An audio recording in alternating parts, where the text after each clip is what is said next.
Olá, eu sou o Diego Toledo e você está ouvindo o podcast Ficha Criminal, uma produção do UOL que na segunda temporada revisita crimes que marcaram época e são lembrados como episódios dramáticos na história recente do Brasil.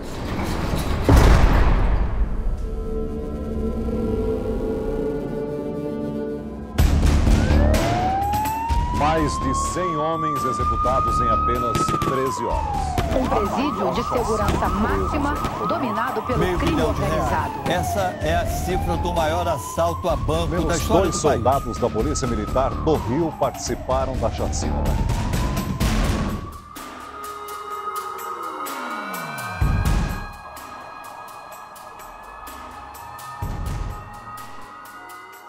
Este episódio é dedicado ao caso da rebelião no presídio de Ilha Grande, em 1979, quando uma disputa de presos acabou em uma série de mortes e foi decisiva para o surgimento de uma das maiores facções criminosas do país, o Comando Vermelho.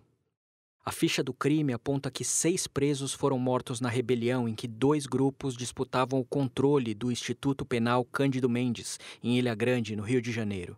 Outros 10 detentos ficaram feridos e pelo menos mais 4 mortes ocorreram dentro do presídio nas vésperas e nos dias seguintes à rebelião. Construído para abrigar pouco mais de 500 presos, o presídio de Ilha Grande tinha mais de 1.200 detentos em 1979. Com uma situação precária de higiene e infraestrutura, a prisão era palco de brigas internas, mortes violentas, estupros e uma dura repressão dos guardas que vigiavam as celas. O cenário rendeu ao presídio o apelido de Caldeirão do Diabo, e os presos costumavam descrever o local com a expressão "o lugar onde o filho chora e a mãe não vê". A partir da rebelião de 79, o Comando Vermelho passou a controlar a vida dos presos em Ilha Grande. O Instituto Penal só foi desativado quase 15 anos depois, em 1994. Esse é um trecho de uma reportagem da TV Globo no dia em que o presídio foi implodido. Construído em 26 e ampliado em 1940 durante o Estado Novo, funcionou durante muitos anos como um depósito de presos políticos, para onde eram também levados bandidos irrecuperáveis. Um dos presos mais ilustres foi o escritor e jornalista Graciliano Ramos, que chegou até a escrever um livro sobre a vida nos porões do presídio, Memórias do Cárcere. Com o regime militar, a Ilha Grande recebeu novas levas de presos políticos. O convívio desses presos com os bandidos comuns acabou inspirando uma organização criminosa, o Comando Vermelho. Em 1969, no início da fase mais dura da ditadura, o regime militar decretou uma nova LSN, a Lei de Segurança Nacional, que previa penas mais duras para crimes como assaltos a bancos e instituições financeiras. Com isso, presos políticos enquadrados na LSN passaram a conviver no presídio de Ilha Grande com prisioneiros comuns, principalmente de quadrilhas especializadas no roubo a bancos. O advogado José Carlos Tortima foi um dos presos políticos em Ilha Grande no início dos anos 70. Ele conta que a convivência com bandidos comuns nem sempre foi harmoniosa.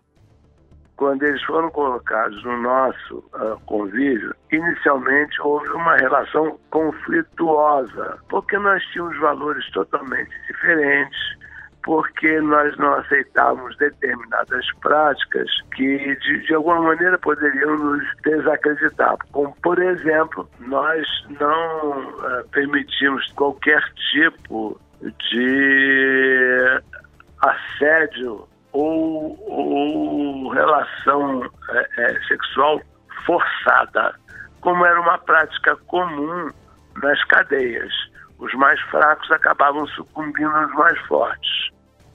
No início dos anos 70, os presos em Ilha Grande eram distribuídos em 4 galerias. Os presos políticos e os criminosos comuns condenados pela LSN ficavam isolados na Galeria B, também conhecida como Fundão. Nas outras galerias, a principal força dentro do presídio era a Falange Zona Norte, ou Falange Jacaré, que reunia bandidos de quadrilhas de favelas da Zona Norte do Rio. Esse grupo cobrava pedágio de outros presos, cometia roubos e estupros dentro da prisão e fazia acertos com guardas para policiar as celas e comandar a rotina no presídio. A partir da convivência no Fundão, os presos da LSN acabaram influenciados pela lógica de organização e respeito dos prisioneiros políticos. Esse foi o caso de William da Silva Lima, o professor, preso por assalto a banco e considerado um dos fundadores do Comando Vermelho. Em 2004, em entrevista para o documentário Senhora Liberdade, do diretor Caco Souza, William revelou que a facção criminosa surgiu da noção de que os presos precisavam se unir para sobreviver. Eu não sou o fundador do Comando Vermelho, porque o Comando Vermelho não foi fundado. Ele se criou, ele nasceu. A própria repressão fez ele fazer, fez com que, e as covardias e o espancamento fez com que nós unisse. Daí eles chamam fundou.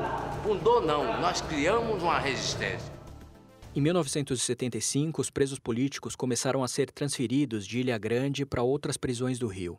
E os presos comuns que permaneceram no fundão do presídio passaram a se organizar em um novo grupo, a Falange LSN, ou Falange Vermelha, que recebeu o nome em alusão a uma marca vermelha que identificava a ficha criminal dos presos enquadrados na Lei de Segurança Nacional. Era a semente do que viria a se tornar o Comando Vermelho. Uma das primeiras autoridades a usar esse nome para descrever o grupo foi o coronel reformado da PM Nelson Salmon. Diretor do presídio de Ilha Grande em 1979, ele elaborou um relatório naquele ano que registrou pela primeira vez o surgimento do Comando Vermelho. Falange Vermelha era aqueles que foram oriundos da Lei de Segurança Nacional, mas que não tinham cunho ideológico. Era assaltante de banco, cometiam crimes comuns, né, não envolvidos com ideologia. Quando houve a separação e o pessoal efetivamente ligado à ideologia veio para o Rio, esse pessoal da Lei de Segurança que não tinha ideologia ficou lá. Então eles formaram um grupo, até por questão de sobrevivência deles. Eles eram menos, eram 66 que ficaram. E começaram a se espraiar dentro da cadeia nos setores, né? Setor de alimentação, setor de subsistência, padaria e tal, de forma que é o seguinte, quem não era da Falange Vermelha, quando fosse para a ilha tinha que se filiar à Falange Vermelha, né? Senão ficaria exposto à possibilidade, né, da família aqui fora pagar um preço. Ou seja, simples. Vou colocar para você. Você está preso aí no Rio, veio para a ilha. Você vier para a ilha e não ajudar o companheiro que está aí no Rio, quando chega aqui tu morre. E isso era fato, né? Dentro da cadeia você controlava alguns valores, mas você não controlava todos os valores. E isso se espraiou, acabou se espraiando isso para as outras cadeias. 1533! 333! O nosso lema é paz, justiça, liberdade, igualdade. Não perca a nova série de Move.doc, o selo de documentários do UOL. PCC, primeiro cartel da capital, mostra como um grupo de 8 presos se tornou a maior facção criminosa do país. Para assistir, acesse uol.com.br/move. À medida que conquistava mais adeptos, a Falange Vermelha começava a travar uma guerra velada com a Falange Jacaré, na disputa de poder pelo controle do presídio de Ilha Grande. Em agosto de 79, uma tentativa de fuga planejada por integrantes do Comando Vermelho foi frustrada por uma denúncia à direção do presídio. Foi o estopim para o confronto final. Um preso da Falange Jacaré foi apontado como delator do plano de fuga e acabou morto a facadas. O Comando Vermelho lançou um ultimato à facção rival. O grupo tinha 48 horas para se submeter às regras impostas pelo fundão, ou o impasse seria resolvido na base da força. Nas primeiras horas da manhã de 17 de setembro de 1979, o Comando Vermelho deu a sua primeira grande demonstração de força. Com armas artesanais, pedaços de madeira com pregos e colheres raspadas transformadas em facas, os presos do fundão invadiram os domínios da Falange Jacaré. Então, o diretor do presídio, Nelson Salmon, recorda as memórias do confronto que marcou o início da história do Comando Vermelho. Primeiro incendiaram o pessoal do Jacaré, ficou todo numa cela que era no 3º andar, e aí o pessoal do Comando Vermelho começou, pelo lado de fora, a aterrorizar. Vamos entrar, vamos matar. E eles sabiam internamente quem tinha poder, como tinha foice, quissé, como eles chamam lá, que é essas facas que o cara faz no chão, com um pedaço de ferro. Isso tinha facilidade lá de fazer. Eles incendiaram a cela para poder não deixar que os caras entrassem lá. E ao mesmo tempo furaram a parede, que eles já vinham escavando há algum tempo, já temiam esse ataque. e desceram para o pátio externo da cadeia, mas dentro ainda da cadeia, porque tinha um pátio entre o muro e o prédio, tinha um pátio grande, eles desceram para esse pátio e foram para a guarda. E aí, bom, fogo na cadeia, houve aquele babaré, os funcionários todos, os policiais de lá, e aí se contabilizou que haviam mortos. Socorrer quem podia socorrer, e a partir daí, com essa fuga deles de dentro da cela e com o pedido de apoio à segurança do presídio, aí dividiu. Bom, agora, se voltar para dentro do presídio, vai morrer. Então a gente teve que botar esse pessoal todo no seguro, porque a cadeia estabeleceu uma nova configuração de força. Aquela ideia do xerife que tinha em cada cubículo, né, e cada galeria tinha um xerife e tal, isso aí modificou. A partir desse momento, essa configuração de força, ela se desfez. Durante o confronto, cerca de 30 homens da Falange Jacaré foram encurralados em uma cela por dezenas de presos do Comando Vermelho. Os 2 primeiros que saíram do cerco foram mortos, a pauladas, facadas, socos e pontapés. Na sequência, o Comando Vermelho anunciou que pouparia os rivais que se rendessem. Boa parte dos jacarés se rendeu, mas 4 deles tentaram reagir e foram massacrados pela nova facção nascida no fundão da Ilha Grande. No depoimento para o documentário Senhora Liberdade, William, o professor do Comando Vermelho, descreveu assim a nova ordem imposta pelo grupo no presídio. E o conflito em 79 foi inevitável, houve troca de faca mesmo, e morreu 6 dos quadrilheiros, né? Outros fugiram, se pediram seguro, e outros nós recuperamos. E foi determinado, né? Foi imposto que daquele dia em diante não existiria mais estupro, não existiria mais assalto, nem morte por coisas banais. E todo o sistema aderiu, isso até hoje. A violenta rebelião promovida pelo Grupo do Fundão foi a motivação para o relatório do diretor do presídio de Ilha Grande que alertava o governo do estado para o surgimento do Comando Vermelho. Era o marco inicial da facção criminosa que anos mais tarde passaria a controlar o tráfico de armas e drogas nos morros do Rio. Depois da rebelião, presos do Comando Vermelho foram transferidos para outros presídios e ajudaram a espalhar e ampliar a facção. Sob o lema Paz, Justiça e Liberdade, o grupo cresceu com a promessa de melhorar a vida dos presos, mas junto existia também uma ambição por mais poder. Primeiro, o controle dos presídios, depois, uma contribuição obrigatória dos presos que conseguiam fugir. O dinheiro de assaltos e da venda de drogas e armas servia para ajudar os presos e suas famílias, mas também era usado para financiar a corrupção de policiais, novas fugas e o crescimento de uma poderosa organização criminosa. Para o diretor do presídio de Ilha Grande em 79, Nelson Salmon, que testemunhou o início disso tudo, a expansão do Comando Vermelho se tornou possível graças aos equívocos das autoridades do Rio.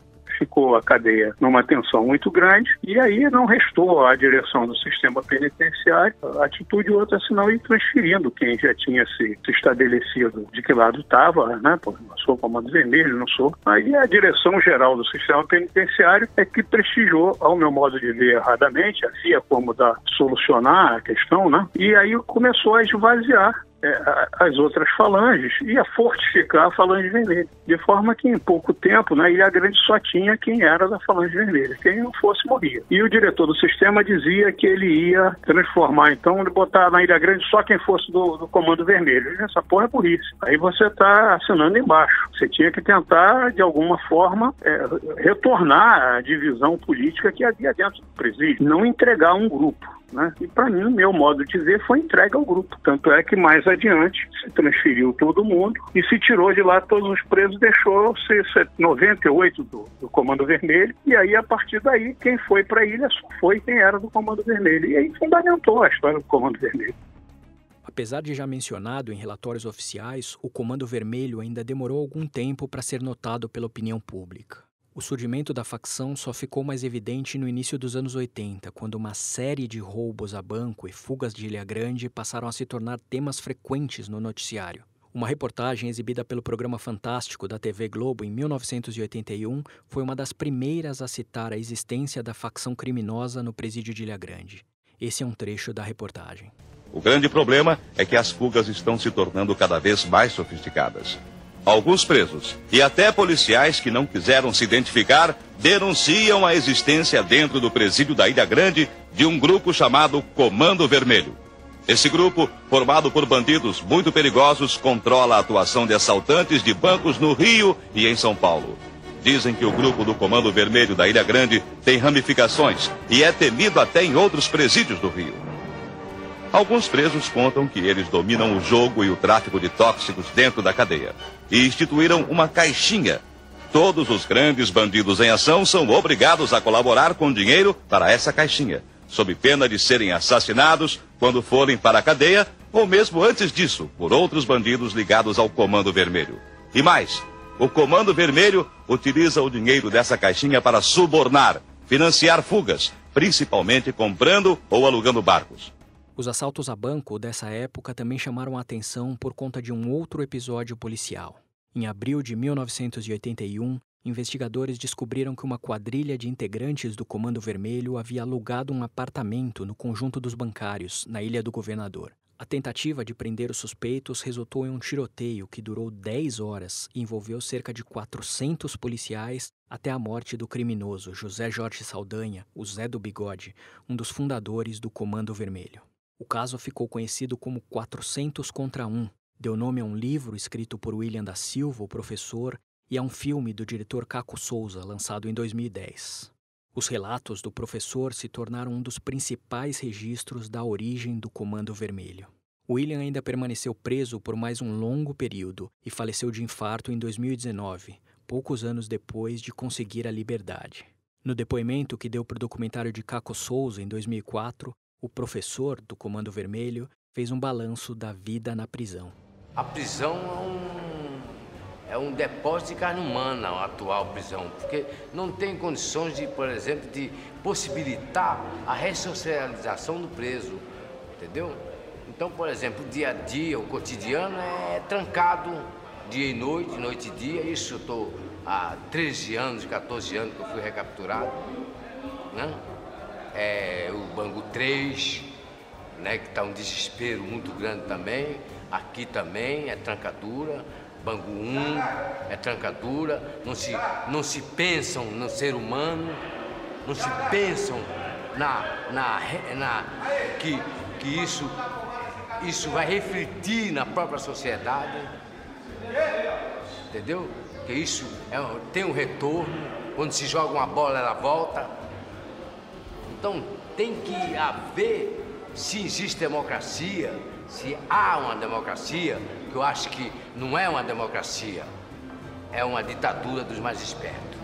Com o tempo, a facção que William ajudou a criar com a justificativa de buscar uma vida melhor na prisão ganhou novos contornos e lideranças. Em meados dos anos 80, o Comando Vermelho se voltou para o tráfico de drogas, com líderes como Escadinha, Bagulhão e o Japonês. Nas últimas décadas, a facção teve o comando de nomes como Fernandinho Beiramar e Marcinho VP. Cresceu a organização criminosa, assim como a violência por onde ela passa. E a rebelião de 79, em Ilha Grande, ficou marcada como o pecado original de uma história de sangue, crimes e mortes.